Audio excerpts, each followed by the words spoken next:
Welcome back to Vortex Theory with the offline PhD here. In this video, I would like to discuss something different from the last ones.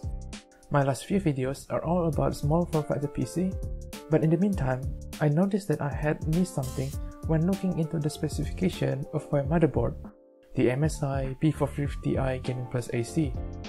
It's the fact that the motherboard is VR ready. So yeah, I did not follow PC VR news until lately, and the closest things I have been to VR was a Google Cardboard back in early 2015. Indeed, I had some neat experiences like with very basic VR games and side-by-side 3D videos, but it was somewhat underwhelming.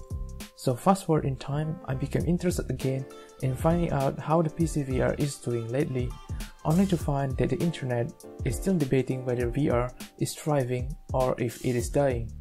After doing some research on the matter and getting myself an Oculus Rift, I would like to present my perspective that VR is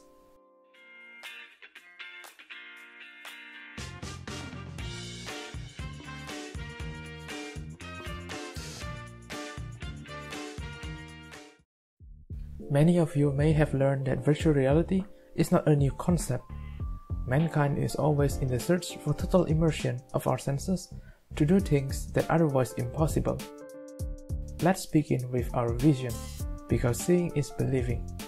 2D media are not always immersive from the observer standpoint, although it has been one of the most widely used means of communication. This is related to how our senses process information in our daily life. We have two eyes which allow us to perceive the world as a three-dimensional entity rather than two-dimensional. We can, however, trick our brain to process depth of field information from 2D images by the means of stereoscopy. Stereoscopic viewers have been around since the early 19th century, and many of them bear the uncanny resemblance of their modern counterparts. The working principle is actually quite simple.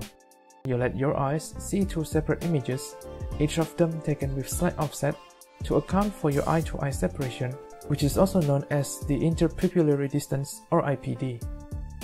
There are already attempts to commercialize stereoscopic media, and you may have used some of them, such as the ViewMaster stereoscopic viewer. Then we also have a full-fledged console, such as the Nintendo Virtual Boy, but it was kind of a failure.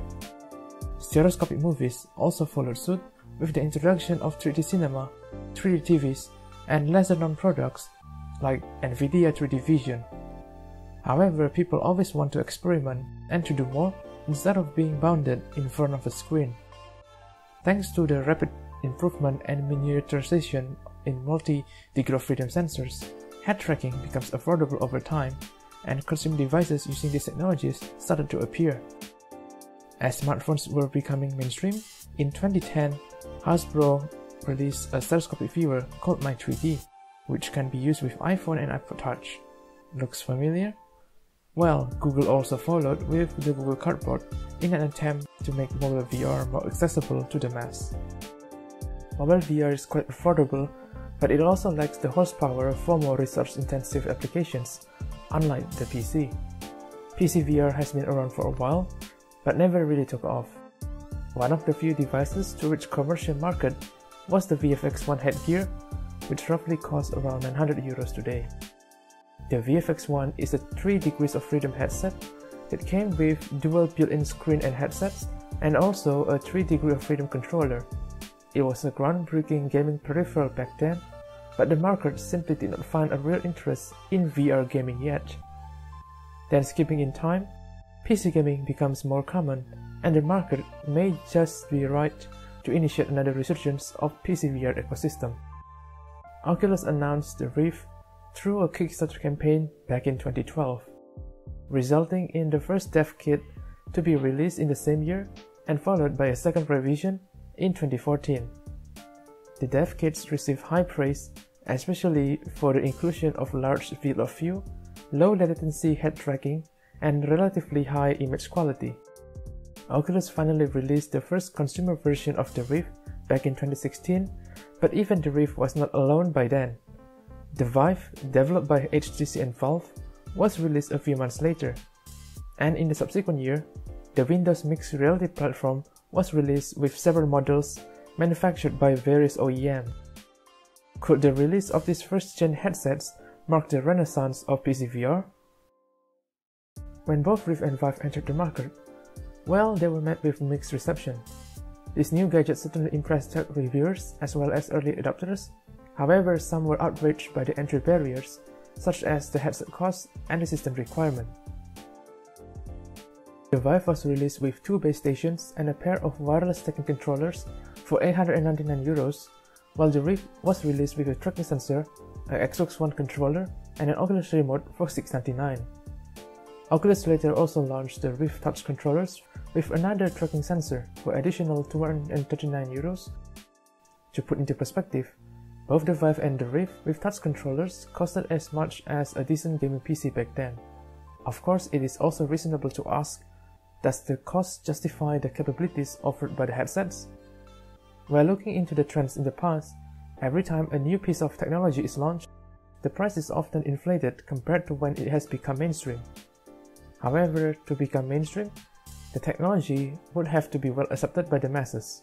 Otherwise, it would be quickly banished into the realm of other failed gadgets. Palmer Luckey, one of the minds behind the Oculus Rift, once argued, "The Rift was designed to prioritize quality over cost. We wanted to make the Rift something that everybody would want before we make it something that everyone can afford." He also tweeted that the Rift is obscenely cheap for what it is. Indeed, the R&D and all of the technical magic inside a modern VR system are indeed costly. If the developers were to cut corners and later deliver a subpar experience, it might lead to another PC VR downfall just from the widespread disappointment. Well, fortunately, things have gotten a lot better these days. With the advancement in graphic processing technology, new and more powerful GPUs were launched and become more affordable. Back in 2016, NVIDIA Pascal series GPU were launched and labeled VR ready. These new GPUs were able to simplify stereoscopic rendering process from separate render for each eye to simultaneous render to both eyes, effectively halving the GPU load. Furthermore, the new mid-class Pascal, the GTX 1060, was only slightly slower than the top-performing GTX 980 of the previous generation, while only costs around half as much. This further reduces the cost of getting a VR-ready PC. Then in 2017, both the Rift and the Vive received permanent price cut to €449 and $699 respectively.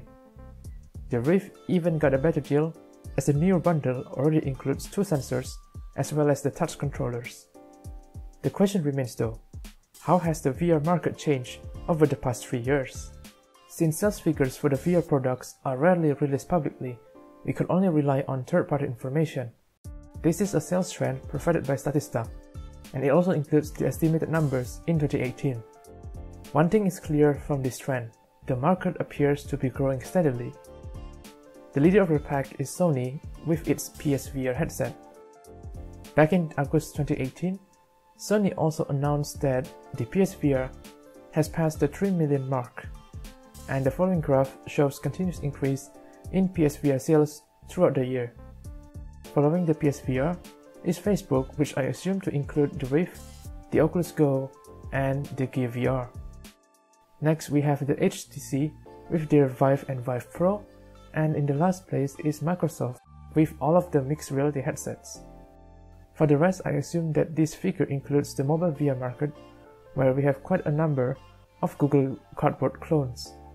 In between 2017 and 2018, all categories saw increased sales by around 15 to 30%, except for Microsoft's mixed reality headsets. Furthermore, as reported by Road to VR, Steam has released their hardware and software survey, and the percentage of Steam users with VR hardware is also rising. So it seems to be all good and dandy, right? Well, maybe not so much. Some of you may have heard or read about the Gartner hype cycle, which is used to describe the maturity of a new technology. I believe this cycle can also be used to describe the current state of virtual reality, and I'd quote Roy Amara words for that. People often overestimate the capability of a new technology in short term and underestimate the long-term utilization. To explain this quote, I would start from the very beginning, when the new virtual reality headsets gained a lot of attention as a revolutionary piece of technology. from the average consumer's perspective, only for them to later realize that the first generation hardware is not quite perfect as they have expected. This would cause public interest to weaken, and without further investment into the ecosystem, VR would once more be doomed. But let's see where the current generation of VR is on the cycle at this moment. Well, if I had to guess, I would put it at the fourth stage, where there is this uphill slope that will ultimately decide whether VR is going mainstream or remain a niche market. Thus, various things have to be done right for the next few years in order for VR to tap into the mainstream market. Let us now address some criticisms regarding the current generation of PC VR ecosystem that we often find in the media. I would summarize most of them into 3 points. The first one is the cost of PC VR itself. Even though virtual reality hardware has become somewhat affordable these days, let's face it, PC VR is still considered expensive for most. Currently, the VR headset is often regarded as another gaming peripheral, somewhat like your hotel's joystick or steering wheel set. So many might not be willing to spend hundreds of euros on another peripheral with limited usage scenarios. Many had also expected that the Rift or Vive would deliver the same level of fidelity as your HD screen, only to be disappointed that some visual defects such as screen door effects or the gut rays are still commonplace. Then there is also the cost of space. VR entertainment often requires quite a bit of room to maneuver around, and not everyone has a good amount of space dedicated to VR. Building a VR-ready PC is also another challenge even today, as you may need to spend around 800 euros or so in order to have a good performing PC for VR. Of course, there are corners to be cut, but since the level of comfort in VR is highly dependent on stable frame rate delivery, I would strongly advise against doing so. The second problem is related with the VR contents themselves. Modern PC VR development scene is still relatively new, and many developers and publishers are still hesitant to fully commit towards content creation. This results in many release titles that are either too short, unpolished, or simply unenjoyable. In the end, this is also a sort of chicken-egg problems, where you need many good VR games to attract more player base, but you also need a large player base to make sure that VR game sales remain profitable. Unfortunately, as it is, PC VR is a niche market, and probably it will remain like so for the next few years. Some publishers like Oculus themselves had tried delivering AAA-like experiences with the Rift exclusives, but most of the times, this came under heavy criticism from the community. In my own opinion, while I dislike exclusivity, but without first-party support, many of such great titles may have not existed. After all, the publishers may have released the game at a loss, only to attract more potential users towards the hardware, which is the Rift. The third problem could be attributed to the maturity of the ecosystem itself. To begin with, current generation VR headsets are not even plug-and-play yet.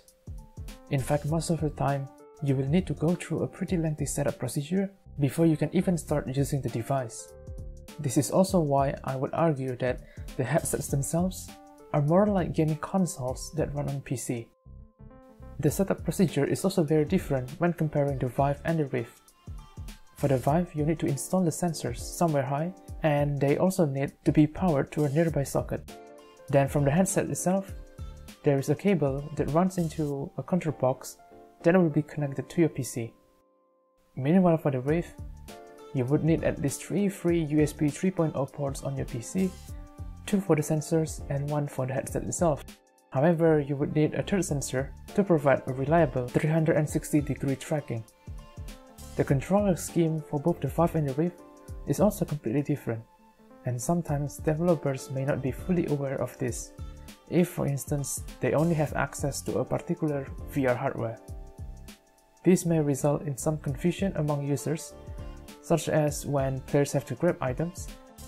It is more natural for Vive users to use the trigger button, while the Rift users would have preferred using the grip button. Aside from hardware differences, in-game locomotion system is also another interesting aspect.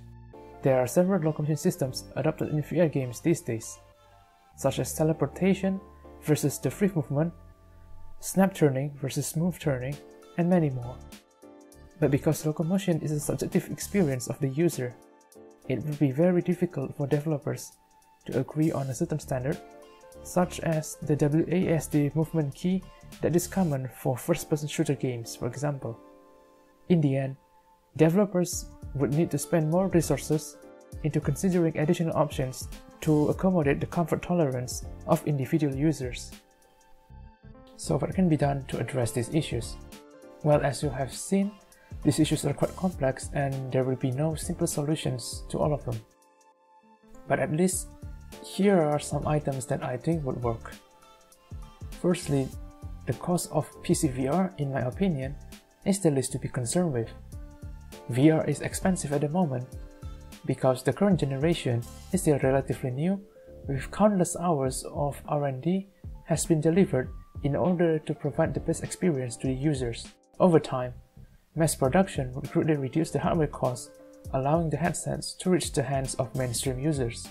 On the PC side of things, we have already seen that back in 2016, you'd need a quite high-end GPU like the GTX 970 only to fulfill the minimum requirement for VR. But a year later, when the GTX 1060 arrived, the cost of VR-ready GPU drops almost immediately. And I expect this trend to continue this year as 7nm GPUs will flood the market. Then regarding VR content, I would say that first-party publishers will have to take the lead for now for releasing high-quality exclusives, just like in the console space. Since one of the reasons for people to buy a console is to play the exclusives, I would say that such an approach can also be used to promote current generation of VR headsets. Then the more users we have, indie developers have better chances to be profitable. And eventually the entire ecosystem will become self-sustaining even without direct first-party support. Lastly, PC VR needs to be standardized, at least in some aspects. One thing that is quite promising is the virtualing port on new GPUs. This port is prepared to be the standard interface that can be used to power the VR headsets as well as transmit data directly. The port is currently supported by a consortium based on the majority of PC VR stakeholders, and probably in the next few years, the virtual link will be the only port that you need for all of your PC VR peripherals. Alright, it has been quite a pretty long video by now, so it's time to conclude. Just a quick TLDR, PC VR is not dead nor alive. I would say that PC VR is still in a limbo, unclear of whether it will thrive or disappear completely in the future. Regardless, from what I gathered, the industry is still pretty much enthusiastic on the technology, so you can expect great stuff to appear for the next few years. Nonetheless, PC VR is still a relatively small community, and therefore early adopters such as yourself have better chances at influencing the VR ecosystem as a whole. I hope that this video will now convince you that VR is not completely doomed, and if you have not tried one for yourself, I totally recommend it. As always, feel free to ask any question or leave a comment down below. Your feedback will also give me some idea on what to discuss next. Give your like or dislike to help me improve this channel further, and subscribe for more contents in my next publication. And take care, my peers.